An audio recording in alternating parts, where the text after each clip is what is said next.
It was. I'm going to be reading a piece of poetry and a piece of short fiction excerpt. The poem is a two-part free verse. The first part is grief and thus nature. When will this affliction walk the length of my body? Do not wish this upon yourself. Grief, the blue animal, so physical, so universal in its reach, is the lasting proof of humanity, of anti-cowardice. I fear it, and thus I know it, that death. That beating and bowing thing, not shy nor cultish, realizes beyond everything. Have away the antipathies of it. Be it gone from thee and propagate it. Look for it in loveliness. Brave the night come and cherish that morning. Grieve the mother and hold the daughter. And this is the second part, nature and thus grief. The raised earth knows some wilder things, like swamp and tunnel, like warren and river, some solitary things, like the last honey-eater's cry, how the night beckons. I have wished for things like knowing, like bearing down, yet these things are ephemeral to me. I know things like simulacrum. I know where the wind was netted, where the sediment ran the river dry. The commonest delight of man is to stand upon the ground to sigh. Yet these things are unknown to me. I hear the last song of Cowie, O bird, the end of things, yet I wish for beginning. I wish for opening and no closing. I wish for no quiet places. Tell me this is meaningless, may it very well be, yet I have wished for things like knowing.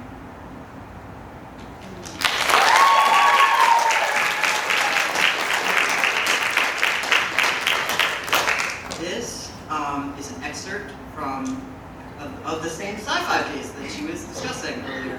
And it's short fiction, and it's called What I Could Have Done Instead. It had already been 3 years of puttering around the solar system, and Deacon was still not used to the quiet. He'd been training in sensory deprivation chambers since adolescence, so he was not surprised by the sheer enormity of the silence, but he supposed he was surprised by the profoundness of it. It seemed as if everything in the universe was indulging in a secret not privy to him, teetering on the precipice of something incomprehensibly large. Sometimes, in the desperately quiet and desperately boring moments, Deacon would stare out the viewport of the ship and try to imagine the sun shrinking, becoming a little white pinhole before expanding into a supernova, and then he would try to imagine nothing at all. The first thing Deacon noticed when he touched down on PNF 404 was that it was warm. A real damp warm, nothing like what the heaters on his ship pumped out, and the air felt dense as he walked through it. He wet his lips and the wind batting at his face tasted sour. The sky was colored by chlorine and ugly chartreuse clouds, and in the breaks between them the atmosphere was thin and brown, letting in little peaks of reddened sunlight. Deacon looked down, and there he was. 7 had always been long and lean, but now he was something else, all defined everywhere, inarticulately gorgeous, his face splintered in a wild grin. Deacon watched him, fascinated, walking forward in noiseless amazement. 7 stepped forward too, unslinging his bag, dropping it onto the ground before rushing forward, pulling Deacon's still body towards his own, to press frantic kisses along the bridge of his nose, his forehead, before bringing the other man to his chest. "Don't be kissing on me like you didn't leave me," Deacon rasped, his voice blurring. 7 didn't reply, leaving a few more selfish ones on the top of his head. Why are you playing music over the radio?" "I didn't think anyone else would hear it." "That don't make any sense, dumbass," Deacon said breathily, a bit exhausted by the sight of 7. He was still the same rugged handsome, but age and sun had made him all freckly and leathery. "You wouldn't have done it for no one to hear." "It's my ego. Maybe someone hears it, thinks, damn, that's some blues, bet that guy's real cool." 7 shrugged, eyes skirting away. Deacon frowned, because that explanation didn't make much sense to him either, but interrogating 7 didn't at all appeal to him. "You gotta see my place," 7 said, suddenly no longer coy, and began to walk away. "Your place? You just mean your ship?" "No, my place. Made it myself," he said proudly, rearing back his shoulders as he walked. Deacon followed him to his place, a room-sized shack made of wood scrap and sheet metal.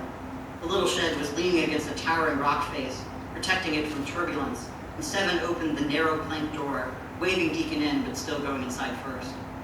The room was covered wall to wall with dust and clutter, and Seven's bed was a long steel box filled with straw, in which several quilts and a brown horsehair pillow were laid, and Seven launched himself into it, gesticulating around wildly as if to say, "Isn't this great?"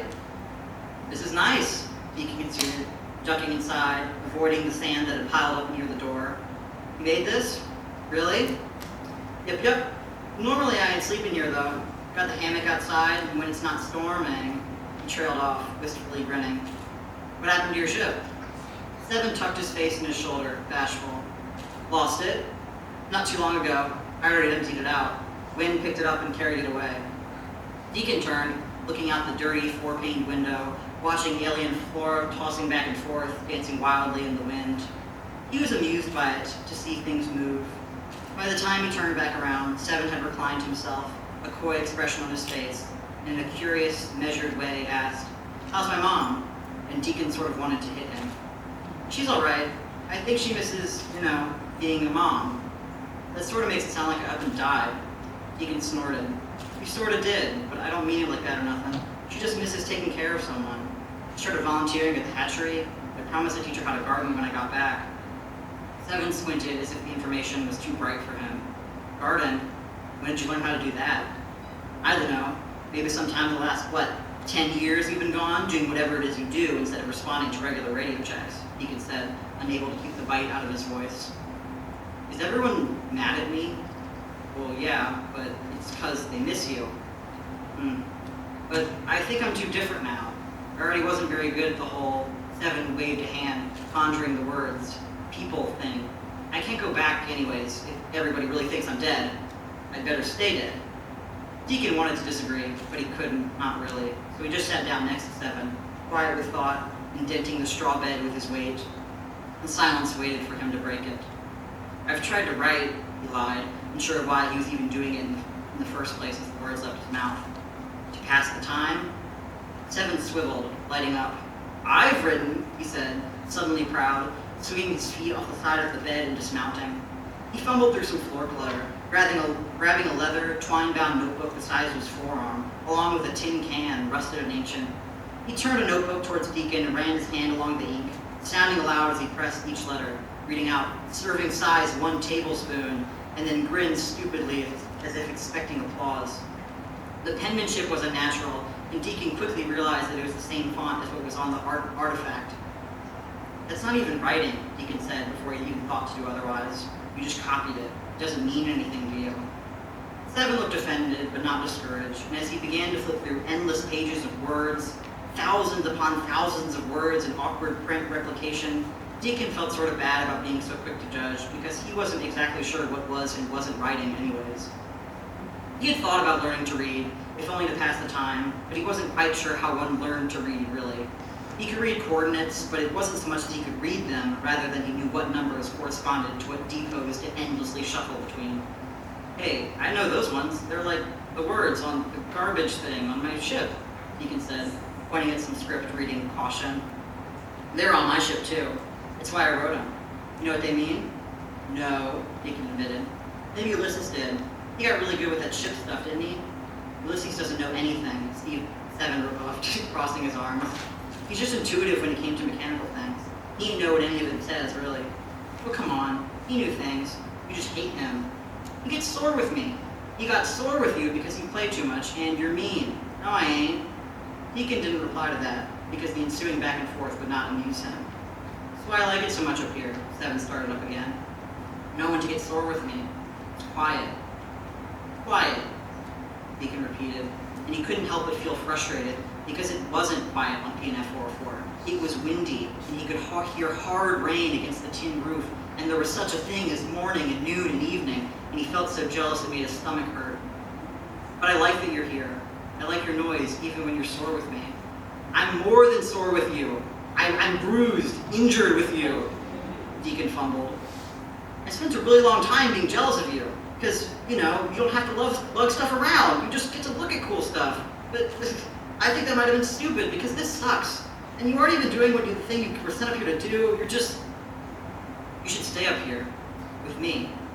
They ain't gonna care if some delivery boy stops responding. They automated my pay and they ain't turned the transfer off yet. I make enough for us both to eat and the bed's big enough for two. Seven listed off suddenly. He was breathing strongly as if he'd been running. We can both learn to read, yeah? I'll teach you how to play the harmonica, and I can look at you every day, and he stopped, overwhelmed with the picture. The bed ain't big enough for two, Deacon protested weakly, his throat squeezing around the words.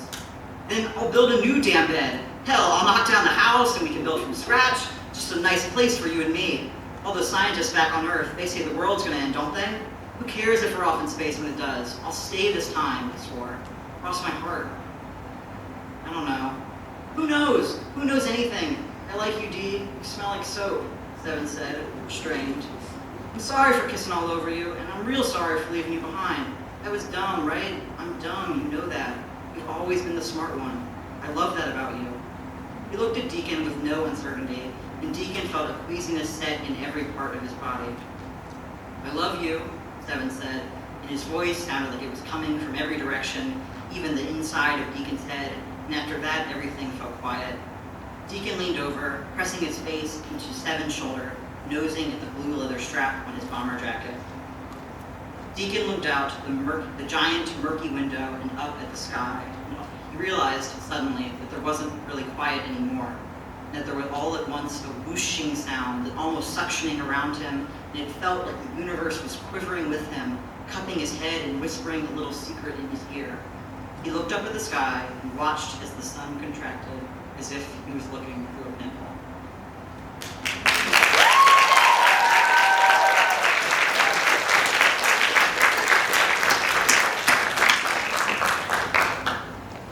Thank you. Our next senior is Star Lewis. Star Lewis is a marvel. Miskey once says, Star's poems root themselves in history, both the personal and the universal, to show us elements of ourselves in stories and places that are not our own. I will tell you that Star's work has made me cry. I will also tell you that when I taught Star in Fiction 2, I gently suggested that maybe having a set of triplets in her novel might be hard to handle. But Star handled those triplets. Star handles everything. I have watched Star simultaneously write, talk to classmates, organize me, and know everything that is going on in the room. Star is supernatural.